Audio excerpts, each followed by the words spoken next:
नमस्ते दोस्तों, मैं आपको सुनाने जा रही हूँ एक काली रात की डरावनी कहानी। और हाँ, मेरे इस चैनल को सब्सक्राइब कर लीजिए जिससे कि मेरी वीडियोस आप तक जल्द ही पहुँच जाए और आप सभी हॉरर स्टोरी का मजा उठा सके। आइए सुनते हैं एक हॉरर स्टोरी जो सबको डरने पर मजबूर कर दे। रूम नंबर 312 एक हॉरर कहानी, लेखक अर्जुन शर्मा। अध्याय 1, आगमन। हेरिटेज इन होटल भोपाल के पुराने शहर के कोने में बसा एक 3 मंजिला पुराना भवन था। इसकी दीवारों पर वक्त की धूल जमी थी और खिड़कियों से झांकती पीली रोशनी किसी बीते युग की याद दिला रही थी। मैं अर्जुन शर्मा, 32 साल का एक खोजी पत्रकार, इस होटल में एक रहस्यमयी आत्महत्या की रिपोर्टिंग के लिए आया था। एक लड़की निशा त्रिवेदी ने इसी होटल के कमरे नंबर 312 में 3 दिन पहले आत्महत्या कर ली थी। पुलिस ने इसे आत्महत्या का मामला माना था, लेकिन मृतका के भाई ने दावा किया कि ये एक शापित कमरा है। जैसे ही मैं होटल पहुंचा, रिसेप्शन पर बैठे बूढ़े व्यक्ति ने मुझे देखकर आंखें सिकोड़ ली। रूम नंबर 312 चाहिए? उसने झिझकते हुए पूछा। हाँ, बुक किया है, मैंने मुस्कुराते हुए जवाब दिया। वो कमरा कुछ ठीक नहीं है साहब, आप चाहे तो 210 ले लीजिए। क्यों, कोई दिक्कत है? मैंने जानबूझकर पूछा। नहीं, बस अजीब सी बातें होती है वहां, आवाजें, परछाइयां, लोग डर जाते हैं। मुझे डर नहीं लगता, मैंने कहा और चाबी लेते हुए सीढ़ियों की ओर बढ़ गया। अध्याय 2, पहली रात। कमरा नंबर 312 तीसरी मंजिल पर कोने में था। कमरे में घुसते ही एक अजीब सी ठंडक ने स्वागत किया। पंखा बंद था, एसी भी नहीं, फिर भी कमरे में शीतलता थी। कमरे में एक डबल बेड, पुरानी लकड़ी की अलमारी और एक डेस्क था।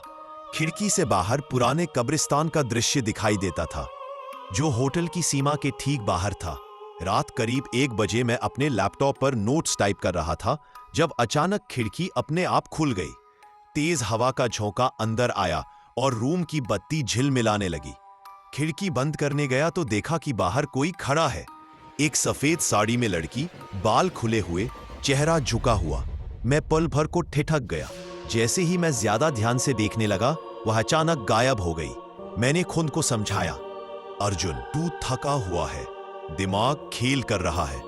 लेकिन जब मैं पलटा, तब मेरी अलमारी अपने आप खुल गई। अंदर एक लाल दुपट्टा लटका हुआ था, जो मेरे आने से पहले वहां नहीं था। अध्याय 3, निशा की डायरी। अगली सुबह मैंने रिसेप्शन से कहा, इस कमरे की पिछली घटनाओं का रिकॉर्ड चाहिए। बूढ़े रिसेप्शनिस्ट ने चुपचाप एक फाइल मेरी ओर बढ़ा दी। उसमें होटल में हुई 5 आत्महत्याओं की रिपोर्ट थी और हैरानी की बात यह थी कि सभी कमरे नंबर 312 में हुई थी। एक प्रवासी व्यापारी, एक युवा कलाकार, एक कॉलेज की छात्रा और अब निशा त्रिवेदी। मैंने शहर के स्थानीय थाने जाकर केस की फाइल निकाली। निशा के सामान में एक डायरी भी मिली थी, जिसमें आखिरी पेज पर लिखा था, मैं हर रात एक औरत को देखती हूँ। वो मेरे पास आती है, कहती है मेरा बच्चा कहाँ है, और फिर चीखती है। मैं अब और नहीं सह सकती। उसकी हैंडराइटिंग कांपती हुई लग रही थी।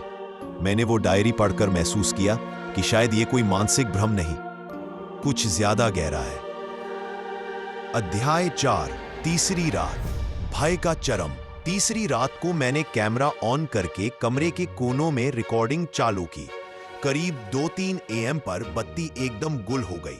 मैंने टॉर्च जलाई और कैमरे की स्क्रीन पर देखा, खिड़की के पास एक परछाई खड़ी थी। मैंने कैमरा घुमाकर सीधा देखा, वहां कुछ नहीं था। मैंने कैमरा नीचे रखा और जैसे ही पलटा, बाथरूम का दरवाजा खुद ब खुद खुल गया। भीतर से एक औरत की कराहने की आवाज आई, मेरा बच्चा दे दो, मेरा बच्चा दे दो। मैंने कमरे से भागने की कोशिश की, लेकिन दरवाजा अंदर से लॉक हो चुका था।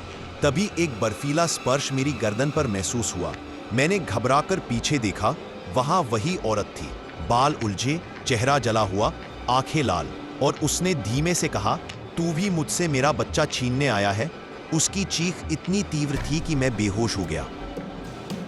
अध्याय 5, रहस्य का पर्दाफाश। जब मैं सुबह जागा तो पुलिस और होटल स्टाफ कमरे में थे। मैं जमीन पर पड़ा था। कैमरा अभी भी रिकॉर्ड कर रहा था।